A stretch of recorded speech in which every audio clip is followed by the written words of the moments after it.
Hello golfers, for my LPGA master thesis, I researched types and causes of golf swing related injury.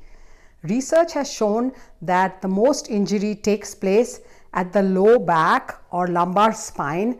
In fact, different researchers have found that 25 to 55% of the population they surveyed had low back pain. It was across all types of golfers, professionals and amateurs, males and females, which is why we really do need some swing modifications to reduce the load on the lumbar spine. Of course, there will always be overuse when golfers have to keep practicing the move, but as you reduce loads, you can extend the life of those joints. A lot of people ask, so isn't it enough to just simply exercise and strengthen the muscles in that region and that will sort it all out? No, for two reasons. Firstly, people just hate to exercise long term.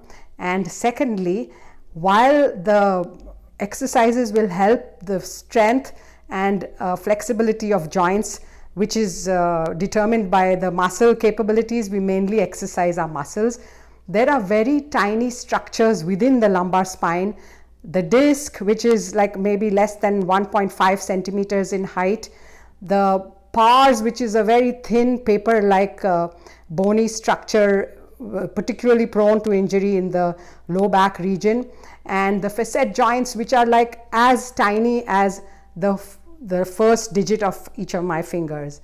So given all these constraints, it is much better to simultaneously do whatever exercise is important for strengthening the back, but at the same time make swing changes. And now for a detailed explanation of what to do, follow along. The picture here shows some of the tiny structures in the lumbar region, and the numbers indicate how much forward and backward flexion and extension motion the lumbar region has, the lateral flexion or side bend, and the axial rotation or twist of the vertebrae in the lumbar region. Keep in mind that even though flexion can be up to 50 degrees, the further forward a person bends, the more the strong back muscles, erector spinae group, have to contract to keep one from falling forward with gravity. And as they contract, they compress the lumbar discs. Research has shown that there are some very important movements that are prone to cause back pain. One of them is called the crunch factor, which is the mathematical product of your side bend angle and your twist velocity or speed. So when you bend sideways a lot and twist very fast the entire torso, that's going to create back pain. X factor is another position that's been implicated in back pain, which means that you during the backswing rotate the pelvis as minimally as possible, and against that twist your upper body as much as you possibly can.